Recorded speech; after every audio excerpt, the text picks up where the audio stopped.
You're listening to A Book with Legs, a podcast presented by Smead Capital Management. At Smead Capital Management, we advise investors who fear stock market failure.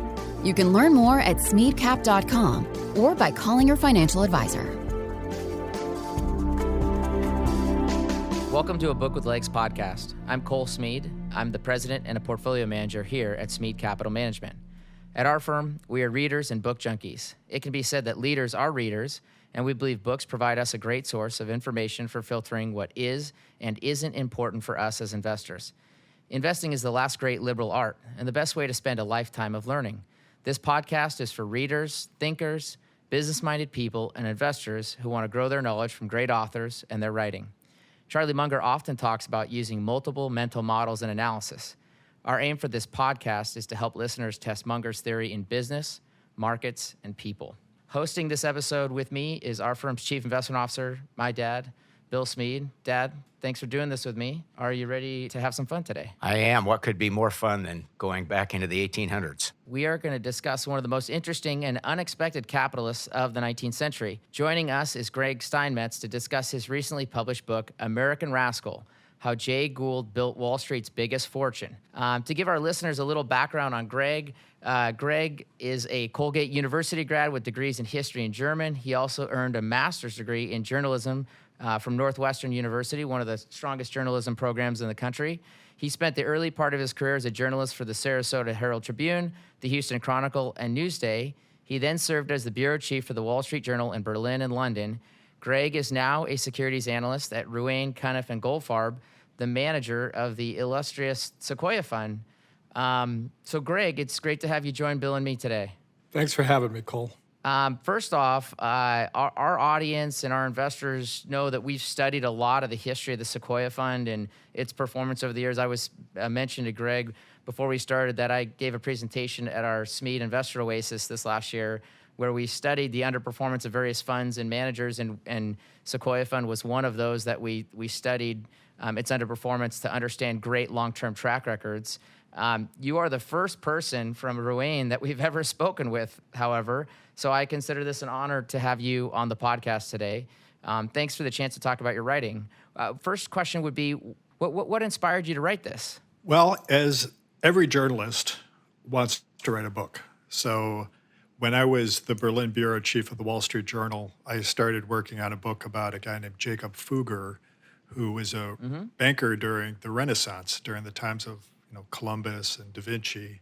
And I was working on that because his name in Germany is known like the name Rockefeller is over here, but no one in the States had ever heard about him. So I was working on that book, and in the middle of that, I ended up leaving journalism. I got a job offer here, which I was excited about. And after leaving, it took me another 15 years to finish the book because I was, doing it on nights and weekends and also studying for the CFA and all sorts of other things. But anyway, I enjoyed that process so much, writing a book, that I thought I'd do another one. And I got interested in this fellow Jay Gould because, like Jacob Fugger, the subject of my earlier book, it was a name that some people might have heard of, but really didn't know anything about, including people with whom I work with, people like yourselves who are in the business. Everyone's heard about Vanderbilt, about Rockefeller, about J.P. Morgan.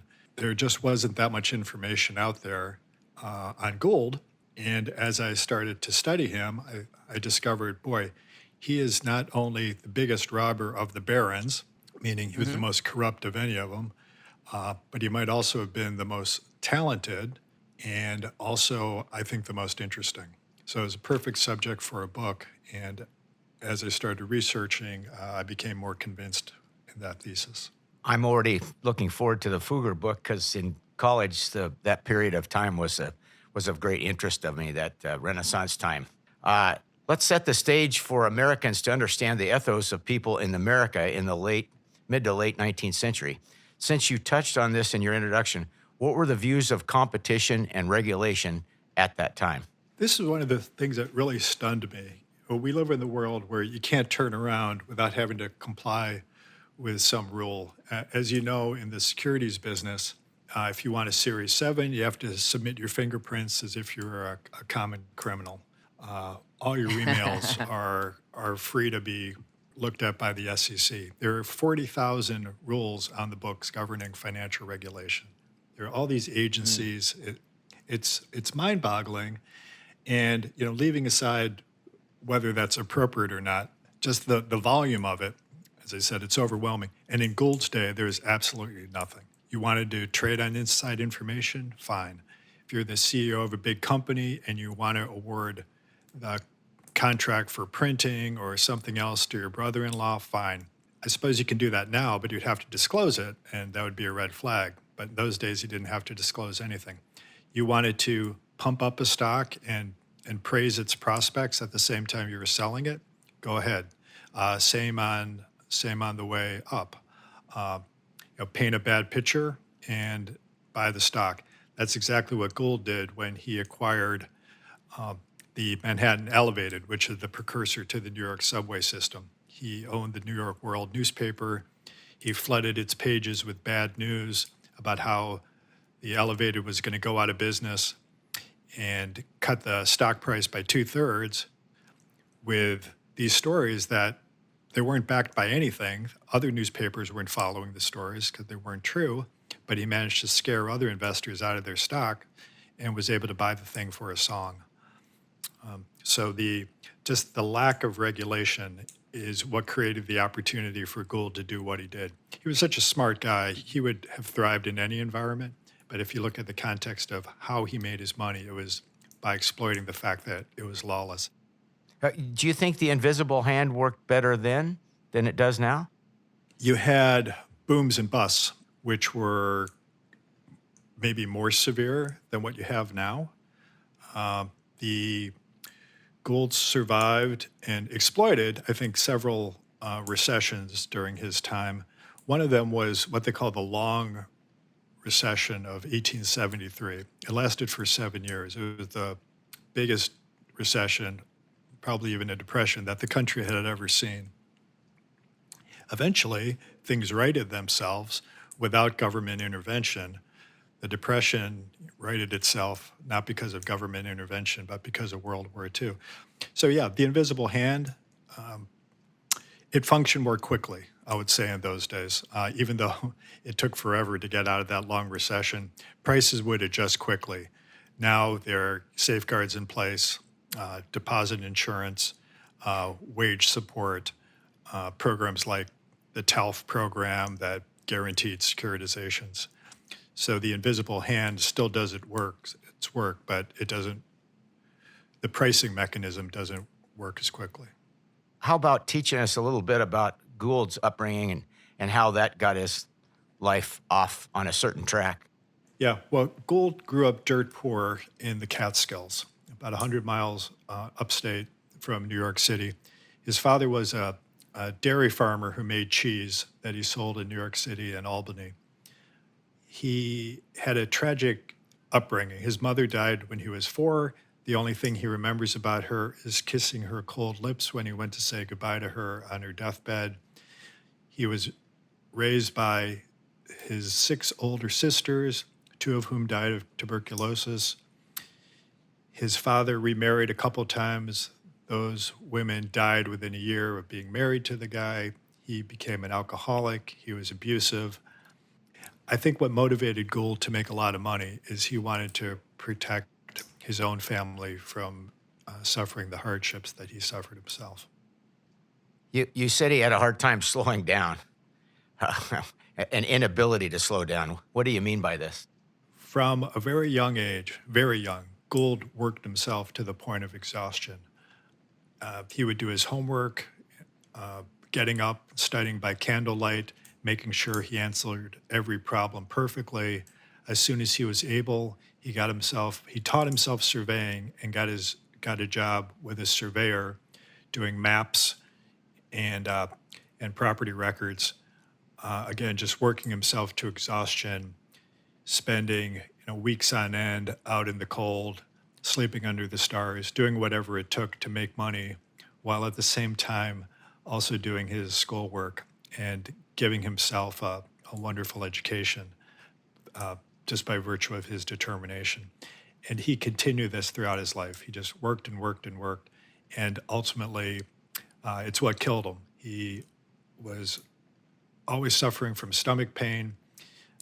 He wasn't getting enough sleep. He was vulnerable to illness. And whereas Vanderbilt, Rockefeller, and Carnegie lived to be very old men, Gould died when he was 56. You teach your readers about Zadock Pratt in the book. Who was Zadock, and why was he so important to Gould? Well, Zadock Pratt was probably the richest man in New York during the 1850s and 60s. He had a tanning business where he took cow hides, some from as far away from Argentina and Uruguay, and would tan them for sale to bootmakers and others in New York City. What Pratt did, like others did, but less successfully, is they would boil hemlock bark, the bark from hemlock trees. Mm-hmm. Upstate New York was full of hemlock groves. He built what was then the biggest hemlock factory in the country, and was looking to expand that operation after he exhausted all the hemlock trees around his factory. Gould, because of his surveying work and because of some family members who told him what was going on in the Poconos, learned about a hemlock grove in the Poconos. He convinced Pratt, who he had gotten to know through his surveying work, to go to the Poconos with him to inspect the trees. Pratt liked what he saw, and he entered into a deal with Gould where, in return for the labor, Pratt would put up all the money and Gould would, and the two of them would split the profits 50-50. And that got, the significance of that really is that got Gould onto Wall Street, because tanning hides were traded in New York City in an area called the Swamp, which is exactly where Wall Street is today. By visiting the Swamp, by learning about the buying and selling of goods, not just the manufacture of goods, he learned that there is a lot of money to be made as a middleman without taking much risk with one's own capital. The same thing was going on with stocks and bonds, as he observed during his many visits. And as he told his father that he was going to leave the Poconos and come to New York to learn about the smoky world of stocks and bonds.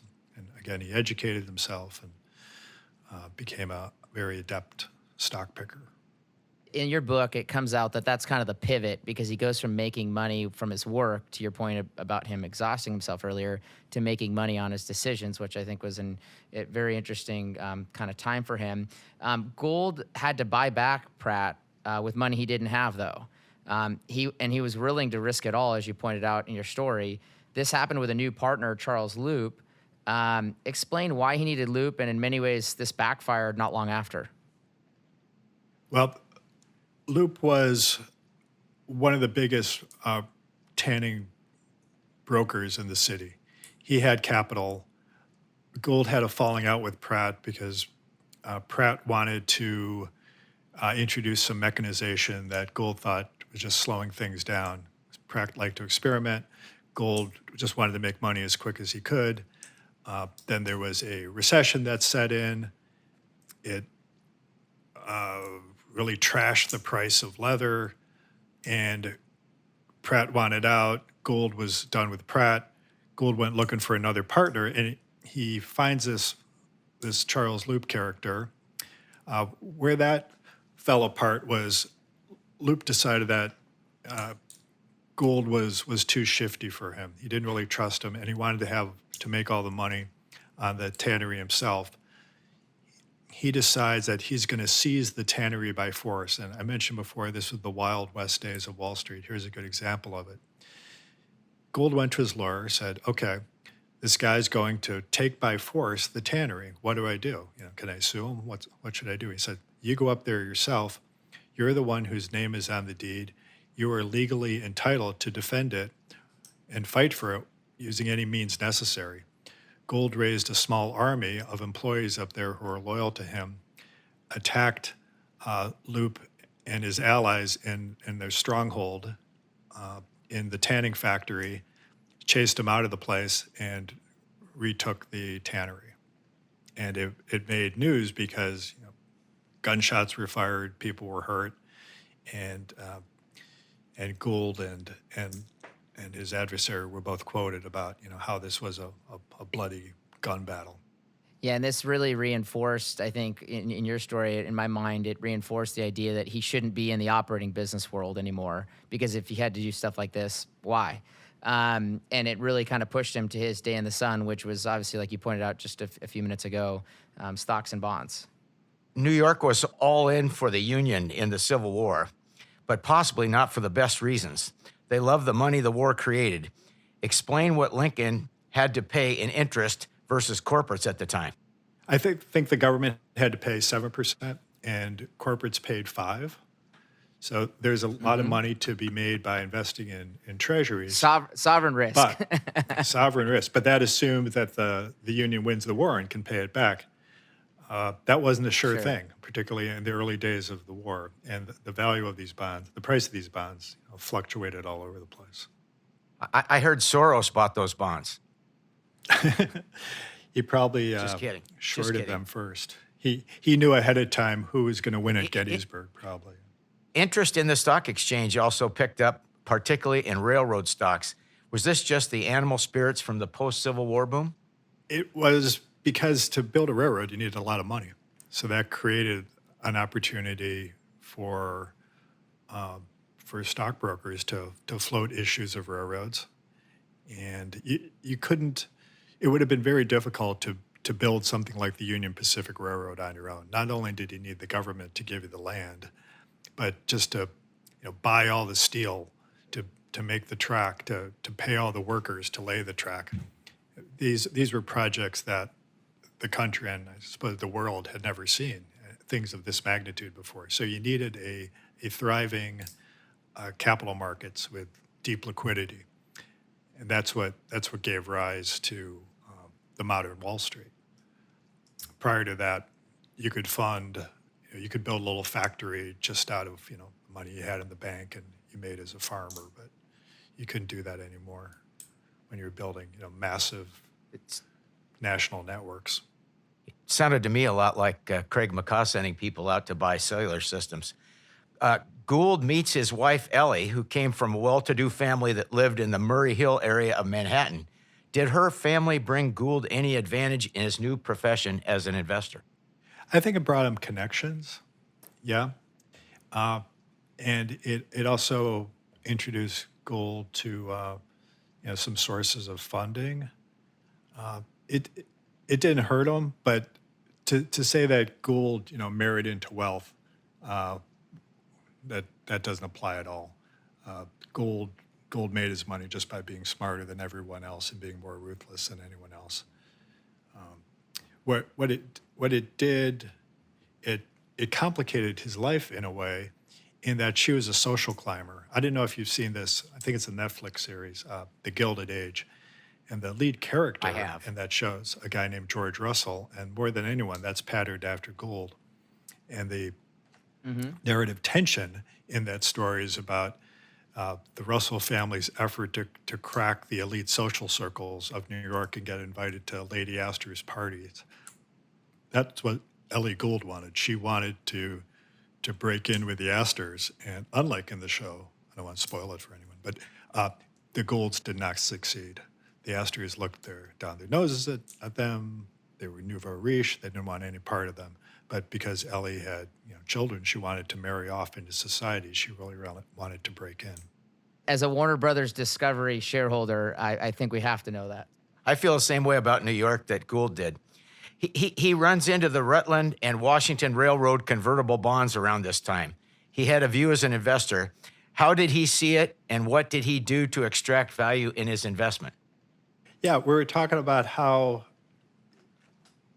he wasn't an operator, or at least it wasn't as interesting to him as buying and selling securities. But in that case, he bought the bonds at 10 cents in the dollar because he had a sense that he could improve it by taking charge of the railroad himself, finding efficiencies, finding new customers, and that's exactly what happened. So not only did he make out on the bonds, but there's also some value in the equity, and he was able to sell it for a nice profit, which became the nest egg that funded his next adventure, which was the Erie Railroad. Educate us on the players and the situation that came with the first Harlem Corner. Okay, the Harlem Corner, and this is a story that they talk about in the Gilded Age series. That it didn't involve gold. It was Vanderbilt. Vanderbilt owned a railroad that came down Park Avenue and stopped at what's now Grand Central. He wanted to extend it down to Broadway, where everyone worked. To do that, he needed the city council to approve it. The city council, because they were a bunch of crooks, they came up with the brilliant ideas that said, okay, we'll buy stock in the Harlem and grant the approval and then sell the stock after we give the approval, but we'd go farther than that. We'd short the stock and then take away the permission to extend the railroad, so it would make money both ways. Well, Vanderbilt was smarter than they were, and he realized that if he bought up enough of the Harlem stock, he could create a short squeeze. There just wouldn't be any stock for them to buy. So when it came time to short the stock, revoke the permission, they did that, and they found that there just wasn't any stock left to buy. And they didn't know one thing about short selling is you can suffer infinite losses. And Vanderbilt squeezed them to the breaking point, bankrupted some of them, and taught the council a valuable lesson. That was the first Harlem Corner. And to me, what's really interesting about that, it happened not just once, but twice. The next year, the legislators up in Albany decided what they wanted to get in on this. But this time, they would shield themselves from a short squeeze by making sure there's enough stock out there. Well, their calculations were wrong, and Gould did the same thing to the legislature that he did to the city councilman. Yeah, the first Harlem Corner, in fact, we just, Greg, I don't know if you've read the book, The Revolution That Wasn't, that was recently published, but it talks about the whole meme craze in the early 21, and it's a wonderful read. But in that book, they talk about the Volkswagen Infinity Squeeze back in '08. And as I was reading your book, I could just see tones of early 21 or the Volkswagen saga going, through what Vanderbilt was doing. One thing I wanted to pull up about Vanderbilt, because you talked about a Nicaraguan deal that he had tried to sell a business, and the injuring party, or the party they were selling it to, ended up backing out of the deal. And he said, and I'm going to quote this because it reminds me of later what we saw in Gould in your book, "I won't sue you, quote, I won't sue you for law is too slow. I will ruin you." You said he was as good as his word, end quote. That was Vanderbilt. But I say that because that really sets the stage. Vanderbilt's ways and means kind of set the stage for how Gould would conduct himself with people that he disagreed with in the end. Isn't he just providing the roadmap for Gould at a later date in his career? Oh, sure. Yeah. Gould was never a partner of Vanderbilt's, but he watched his every move. And, he absorbed the lessons of the master. Gould was ruthless when it came to destroying his opponents. And some people look back at that and say, oh, he was just an evil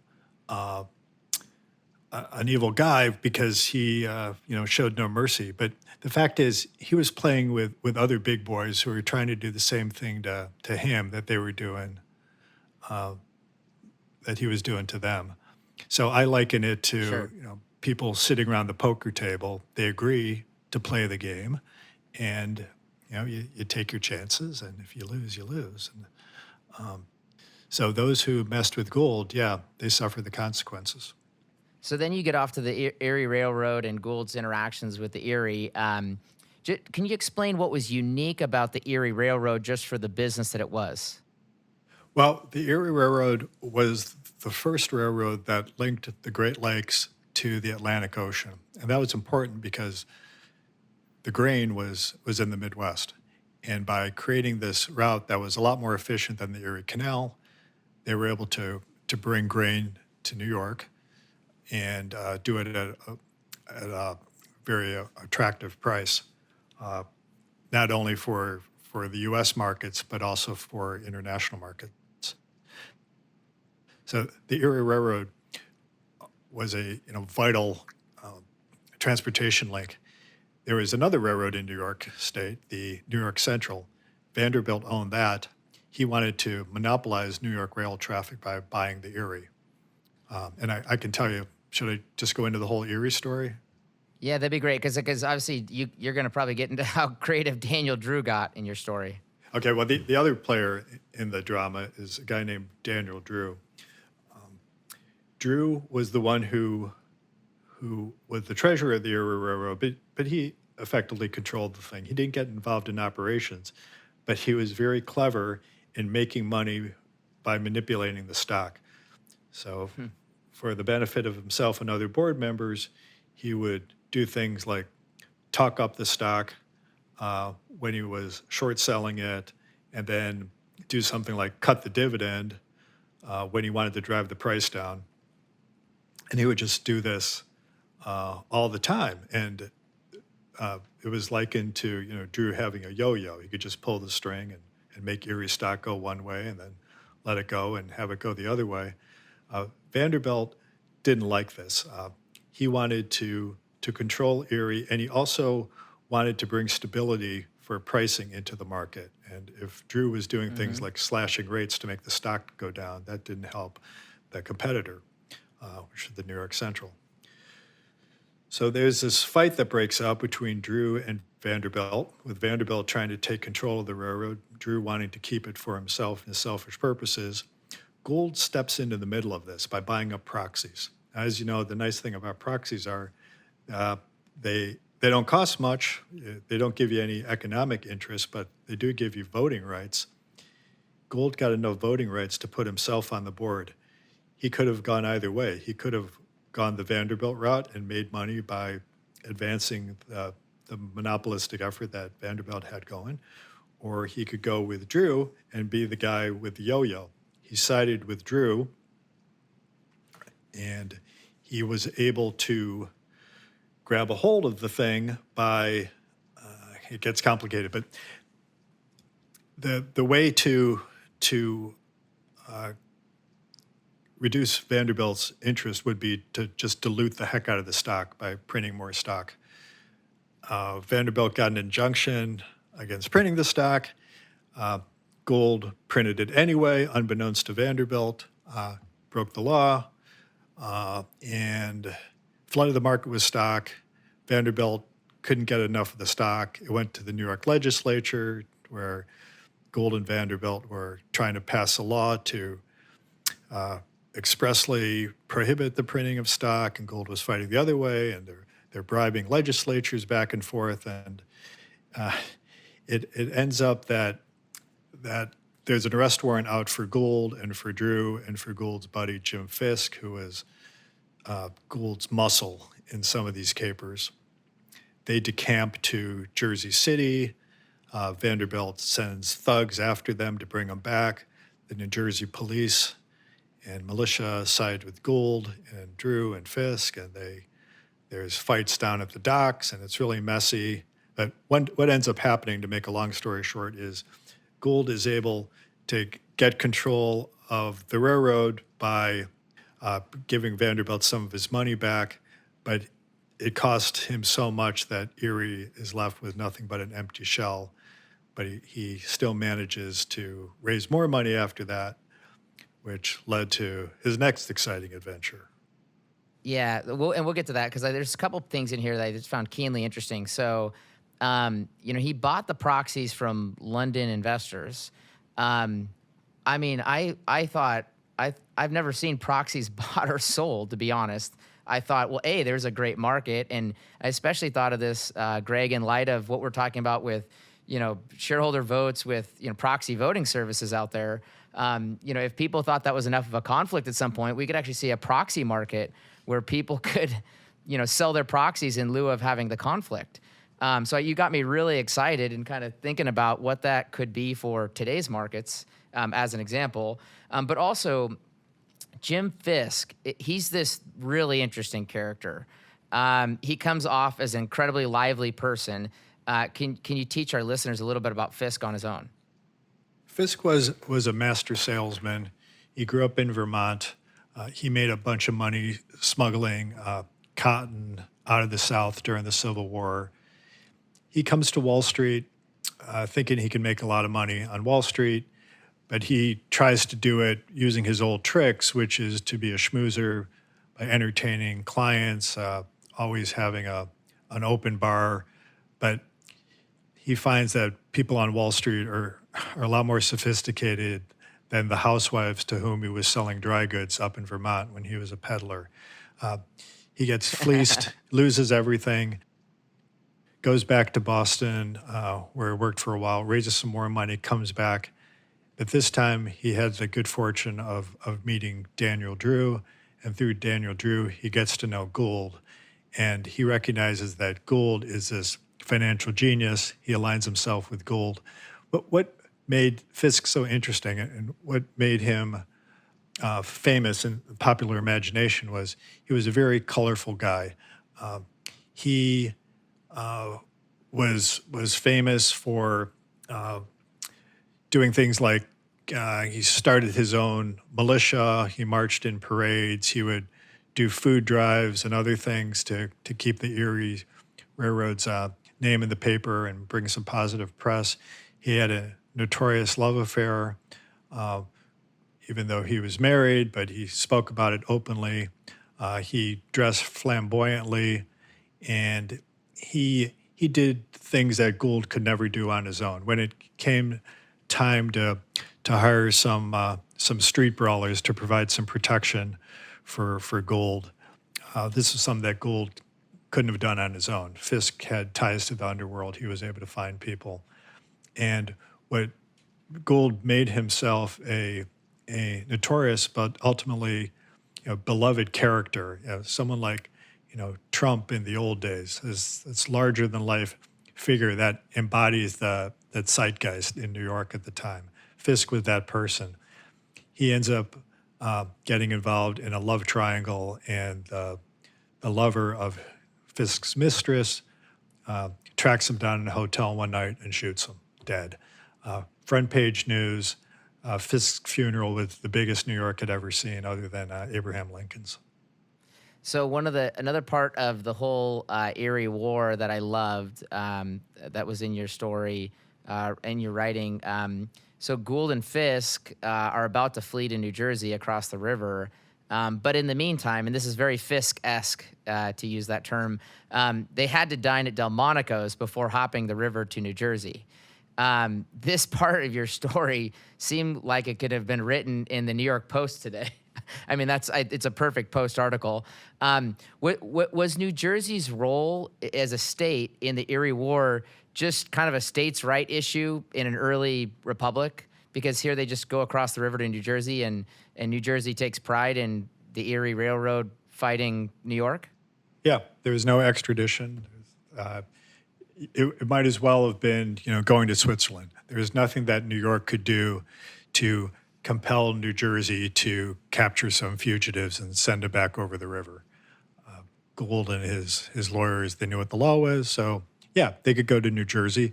New Jersey was jealous of New York's success, how the harbor was bigger than the Jersey harbor, and how New York was getting bigger and bigger, and Jersey was just a backwater. So they gave Gould, Fisk, and Drew, when they were holed up over there, everything they wanted. They agreed to let them incorporate in New Jersey, and do some other things that would provide them with protection. Thing is, Gould's family was in the city. Drew's family was in the city. Fisk's girlfriend was in the city. No one wanted to stay in Jersey, so they weren't content to live lives of exiles, and they managed by negotiating a settlement with Vanderbilt that gave Vanderbilt some of his money back to get Vanderbilt to drop the charges, and they made it back to the city. I'm staying in Jersey next week. Vanderbilt now had the Central, Harlem, and the Hudson. The Erie was the only one left for his taking. You explained Gould and his colleagues became thoughtful in how they crafted their corporate defense in the media and with politicians. What was their message for keeping Erie out of Vanderbilt's hands? Monopolies are bad for consumers. And by letting Vanderbilt get control of all of them, prices would go up. So even though everyone knew that Gould was bribing politicians, they thought, well, Vanderbilt's doing the same thing. And the populist press came to Gould's defense, even though they thought, well, this guy's a schnook. He's at least better than letting Vanderbilt take over everything. And, there was something to that, except, of course, as soon as Gould got Erie, he started talking to Vanderbilt about price-fixing arrangements. So, Gould was a very effective lobbyist, manipulator of the press, and he told the press what he thought the editorial writers wanted to hear, but he wasn't sincere about any of it. The final bill passed in Albany made Erie illegal for Vanderbilt to own. What ensued in their meeting after that with Vanderbilt? Vanderbilt still had the arrest warrant for Gould. That was still out there. And Vanderbilt, although he lost the legislative battle up in Albany, the truth was that Gould and Fisk and Drew were still in contempt of a court order to appear in New York and face the music on having fled New York when there was an arrest warrant for them for issuing all this stock that they weren't supposed to do. So Vanderbilt still had some leverage. He was meeting with Drew secretly. He thought that Drew was the power broker here and was negotiating a settlement secretly with him. Gould and Fisk found out about the meeting and barged into it and were able to negotiate a deal with Vanderbilt by saying, okay, we're gonna sue you, and regardless of the merits of our case, we're going to keep you tied up in court a long time. You can either endure that or settle with us at some discount. And that's how they were able to get control of the railroad. Yeah, Boss Tweed was a central protagonist for Gould. Explain the influence he had in New York City politics. Tweed was able to deliver votes. And New York City had a lot of votes, and his district had a lot of votes, and Tweed was able to call elections by sending out his people to canvass, but also to stuff the ballot boxes and do whatever it took to win elections. So every Democratic politician in New York was beholden to Tweed. And what he also did was he would take bribes left and right and then disperse some of that money to people he favored. So people could take an office because Tweed allowed them, and they could also get rich because of the money Tweed was giving them. So he was very powerful. Tweed was aligned with Vanderbilt, but then after the Erie fight, Jim Fisk befriended Tweed and promised Tweed that he could make even more money for himself by aligning himself with Fisk and Gould.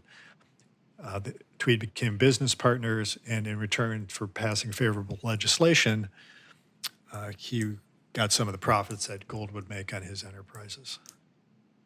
So Gould, after he got control of the Erie from Vanderbilt, he manipulated the stock price of the Erie like no other. Can you explain some of the tactics he would use to, trade with non-public information? Well, he used the same tricks that Gould, that Drew did. He would cut the dividend when he was short the stock. He would entered into this price-fixing deal and bought the stock before he announced that deal. Anything you could do to make the stock go up or down, and he would be on the winning side of that. But if you were sitting in the driver's seat of a public corporation, you could do these kind of things. Saturday was a trading day back in Gould's time in the stock market. You also explained that he used that light trading to his advantage, and obviously this ended up catching Daniel Drew off guard. Gould got fed up with Drew. Drew had betrayed him by having these secret negotiations with Vanderbilt. He had enough of Drew. He entered into a short arrangement with Drew as one of his confederates selling the stock, but he didn't tell Drew when he was going to put a stop to the selling and yank on the yo-yo string and get the stock to go back up. He got the stock down to as low as he thought it could go, as low as what he thought the fundamentals would allow and what investors would believe before investors started buying the stock. At that moment, he yanked down the string. Drew was on the other side, and just like Vanderbilt with the Harlem Corner and the city council, he caught Drew in a short squeeze, and Drew was destroyed by that. He came to Gould and begged for relief, said, "Sell me some stock, sell me some stock." Gould said no. They talked all night. Finally, Drew pulled a piece of paper out of his pocket, which was evidence that Gould had looted the Erie Treasury. He said, "I'm going to take this to the prosecutors if you don't let me out of the short sale." Gould said, "You're going to be implementing yourself if you present them with evidence of fraud about me." And Drew said, "At this point, I got nothing to lose." And Gould said, "Yeah, go ahead." And Gould stared him down, ultimately emerged victorious because he was able to tie up the thing in court because of Boss Tweed and the crooked judges, and Drew was destroyed.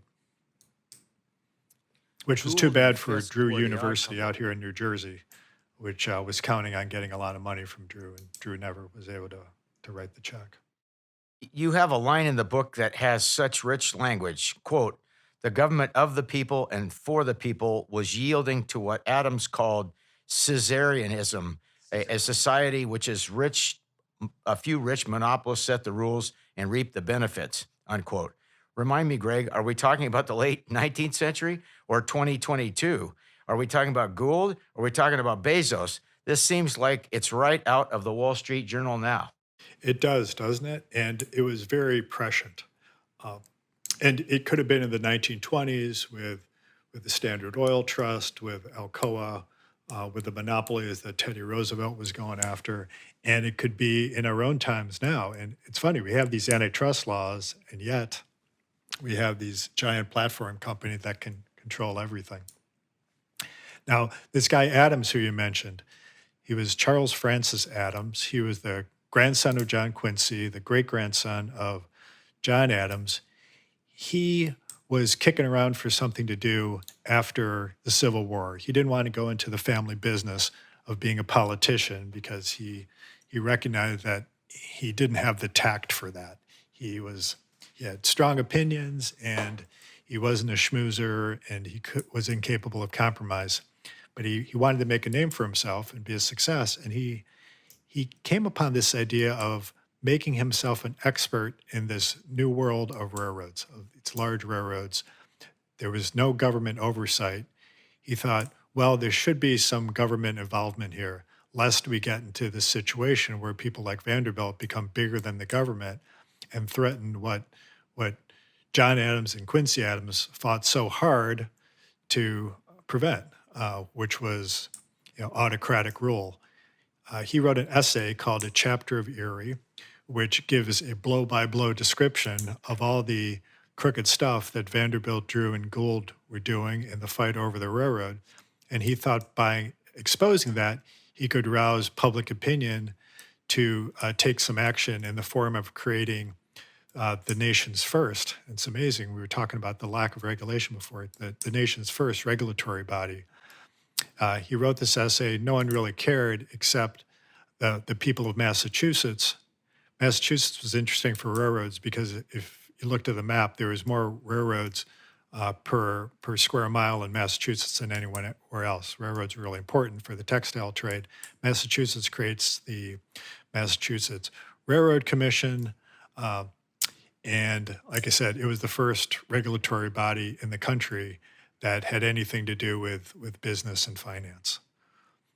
It was sort of toothless. It was more of just they gathered statistics and made recommendation. But that's what got the ball rolling. And we think of regulation having gotten started in the progressive era, but it really started with Gould and Charles Francis Adams trying to rein him in.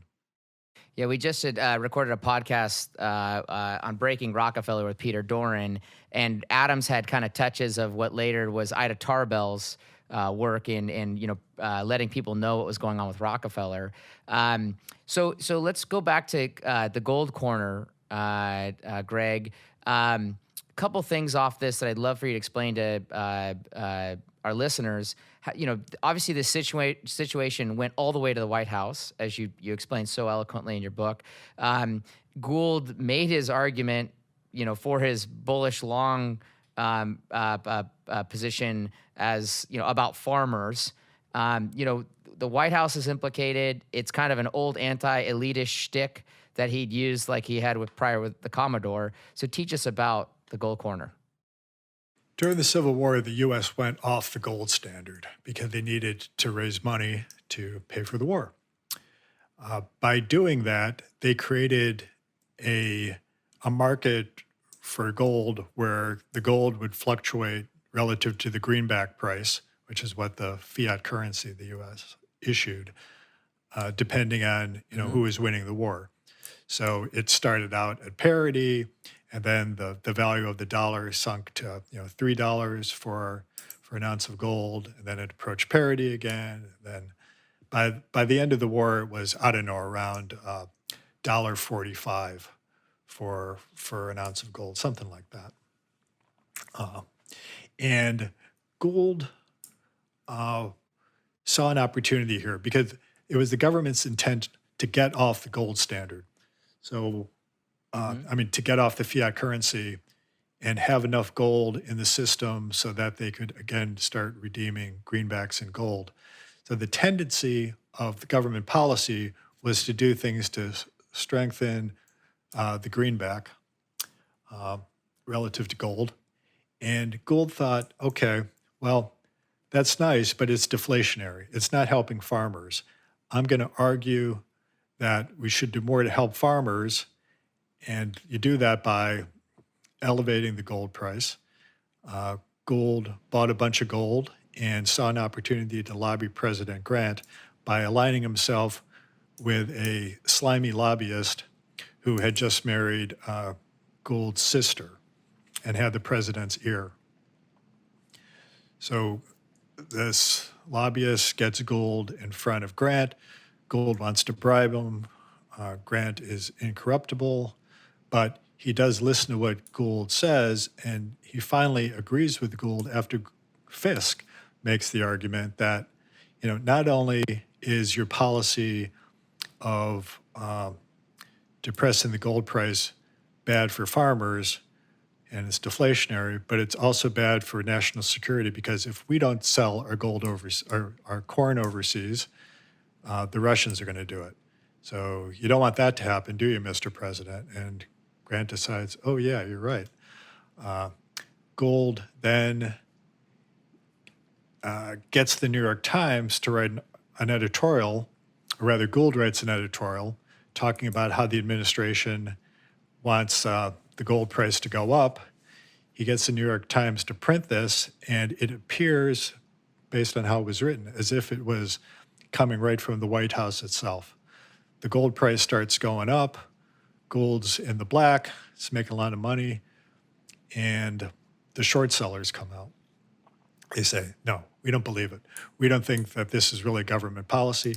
Everything that the administration has said publicly is about how they want a weaker gold price. They want to take out greenbacks. No, we don't believe this. So we're just going to short the hell out of this and break those who think that it's going the other way and who we think are trying to manipulate the market by sending out these false rumors. What ends up happening here? It just culminates in a massive battle between the shorts and Gould. Gould has so much gold that if the price breaks, he's destroyed. he sends Fisk out to the floor of the gold exchange to prime the pump, as it were, by buying up as much gold as he could to keep the price aloft. Now, of course, he's not buying gold. He's buying contracts that's obliging him to buy gold. He could do that with very little money down. He's successful in elevating the price so that gold could get out, but the price gets so high that the short sellers, by playing along with Fisk, are able to ultimately prick the bubble when it becomes clear to everyone that Fisk is going to be able to pay up on his obligations. That's the... Is this Robin Hood or Bill Wong? I mean, who are we dealing with here? Yeah, I real quick, Greg, is on the other side of this is Jay Cook, the famous banker. James Brown of Brown Brothers is on the other side. And this is all taking place at the gold exchange that you teach your readers about. I mean, this feels like the OK Corral happening in Tombstone, Arizona, but instead Manhattan, New York. Yeah. And the gold exchange, it was another thing that was completely unregulated. There was self-regulation, but we know that self-regulation isn't always the strongest regulation. So just it all came down to animal spirits and letting markets do what they do. What happens went down in history as Black Friday, because not only did the gold market blow up, but it took down the stock exchange, it paralyzed banks. There were people jumping out of windows, horrible. Now, gold somehow manages to get out of this scot-free because he has the Tammany judges in his pocket. And all sorts of people were suing him, but he gets out of it just by tying them up in court. Politics helped Gould in the end. Why did President Grant not want to go about prosecuting Gould in the gold corner? I don't think Grant did anything wrong here other than exercise bad judgment. But he and the other Republicans who were in charge just wanted this whole story to go away. There was a hearing that was designed to flesh out exactly what Grant's involvement was. Grant had other things on his mind. He didn't need more publicity being shined on this episode. So bringing Gould down wasn't his top priority. And we also have to put ourselves back in the mindset of the time. Nowadays, if you're a rich businessman or if you're a hedge fund manager or something, you're not a very popular person. People look up to your money, but they don't look up to your methods and think, well, this person deserves it because he's smart and works hard. In those days, it was just a different mentality. The people fled Europe because they wanted opportunity and they didn't want government getting in the way of what they wanted to do. And businessmen got a break. They could, short of killing people, businessmen could do whatever they wanted. And if they were out west, they could even do that and get away with it. So I think that was part of it too. There just wasn't any interest in keeping the story alive. Gould comes off at times as cold-blooded. He ruins his gold corner friend Henry Smith with Pacific Mail and Chicago and Northwestern Railroad. He was willing to lose money that he gave back to Erie to ruin Smith. You have a quote from the Commodore by the media, quote, "Why then do you distrust him?" the reporter asked. "His face, sir," said Vanderbilt, as if it was obvious. "No man could have such a countenance and still be honest," unquote. Was Gould this bad, or was this a Cornelius Vanderbilt that knew no one was better at the game than Gould? That's interesting that you put it that way. He hated Gould because Gould made him look like a monkey, not just for the Erie, but there's another good story here where Vanderbilt tried to drive the Erie out of business by slashing freight rates across New York State. He cut the rate down to nothing.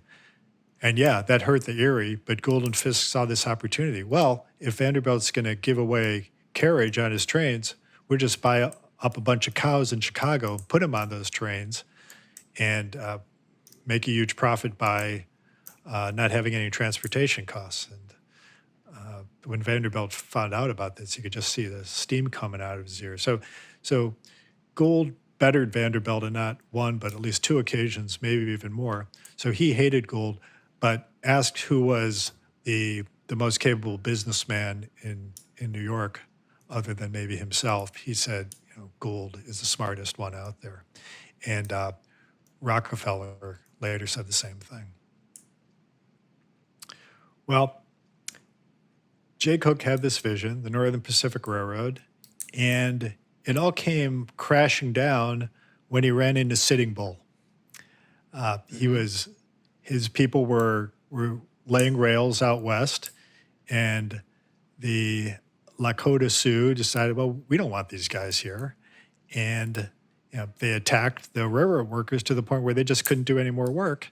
And Cooke had to admit as much to his investors. And it's really interesting to see a line in the annual report that says, well, we had to stop construction because of Indian raids.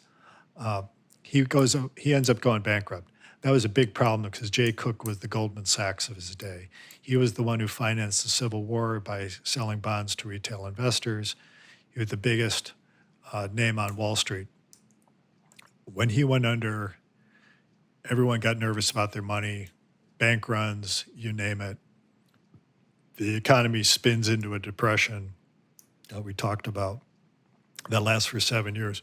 What that did for Gould was Gould happened at that moment to be liquid because of some things he had done with the Erie. So as much as he was invested, lost a lot of money, he also was able to put a lot of money to work at very good prices. And among other things, he got the Union Pacific Railroad. Gould improved the railroad and brought it to profitability. He wasn't just a stock trader, though. No. Gould wasn't someone who necessarily got his hands dirty and everything, but he was very good at keeping apprised of what was going on with his railroads and sending out notes to his people saying, you have to be more aggressive in going after this customer. You have to take costs out of this operation. You have to start mining your own coal because we can save a lot of money on coal if we do it ourselves. Here's where you should mine. Gould was from his little office downtown. He was everywhere. He was absorbing information everywhere he could get it, and then applied it to make more money with his railroads and the other things he was doing.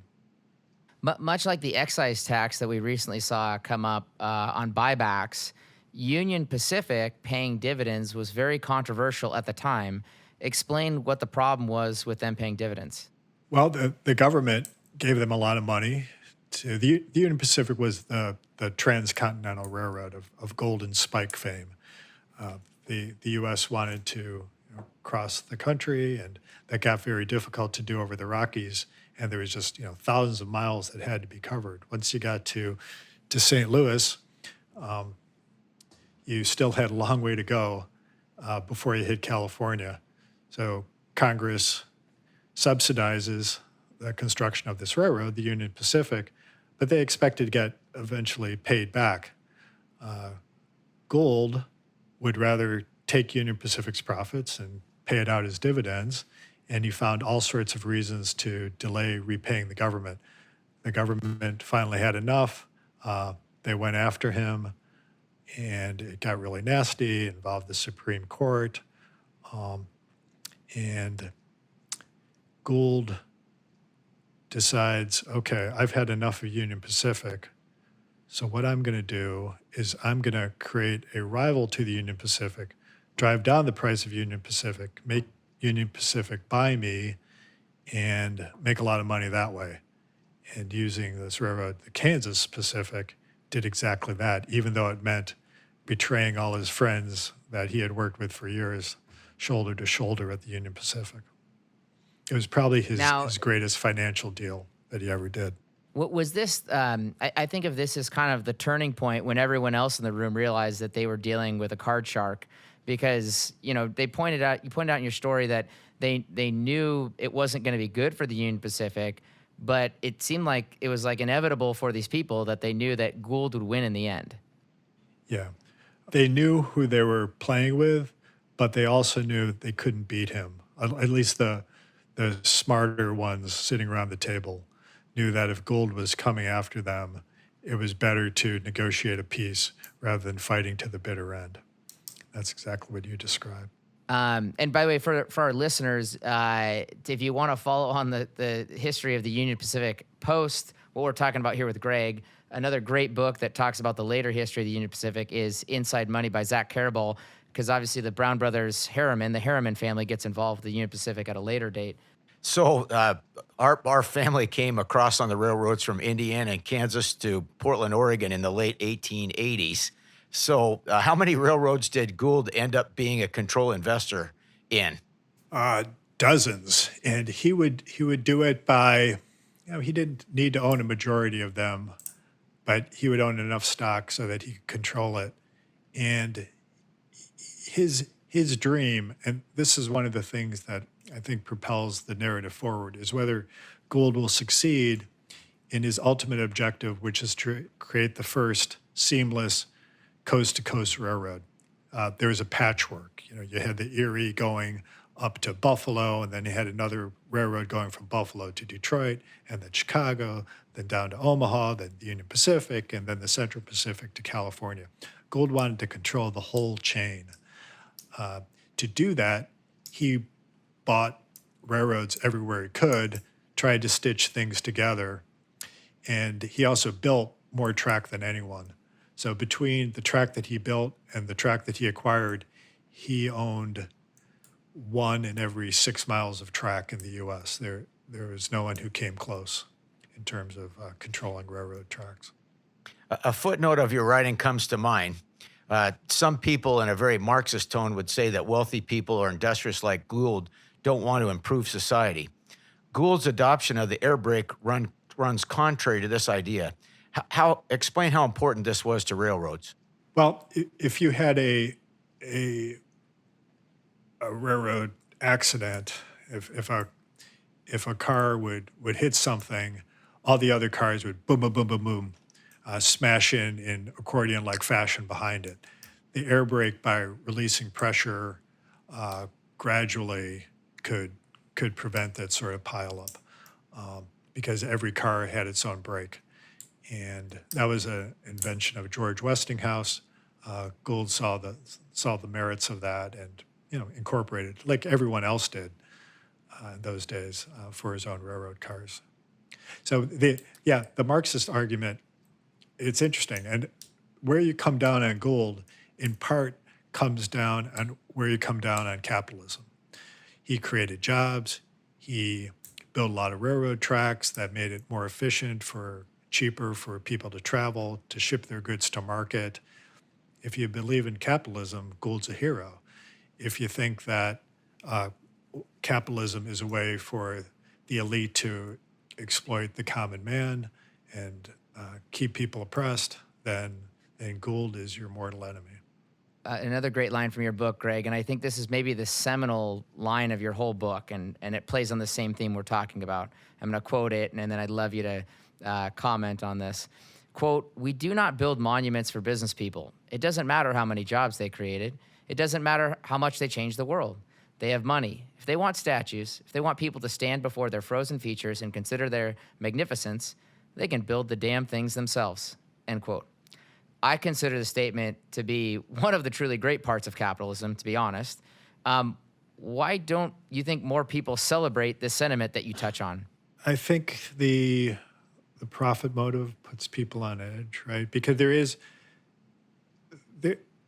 a loser on every side. If Gould made more money on his railroads, by cutting wages, there were losers in that. So and there's resentment, right? It's like, why this guy is just lucky? He's not smart. Why does he have more money than me?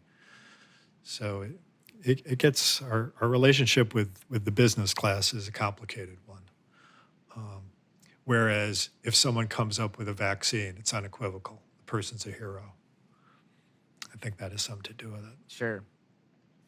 So, Greg, we didn't talk about Edison's interactions with Gould. We didn't talk about the William Loveland episode with Gould. We didn't talk about the 1885 labor strike, which I think are all just really great stories that you pull out for your readers. You bring many of these parts of the journey of his life in the book forward for the readers.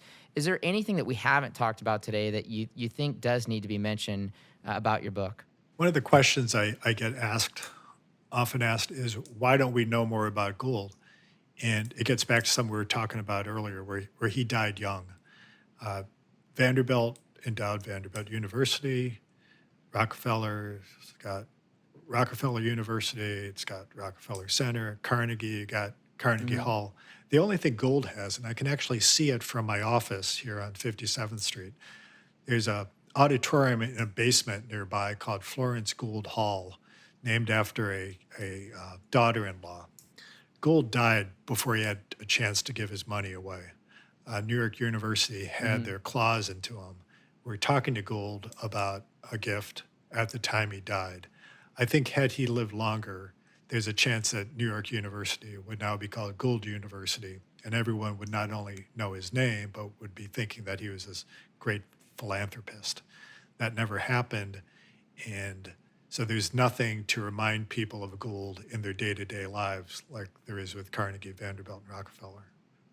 Well, that's awesome. And we love studying wealth and how it's created and how people propel it forward in business. So we thank you again, Greg, for joining us.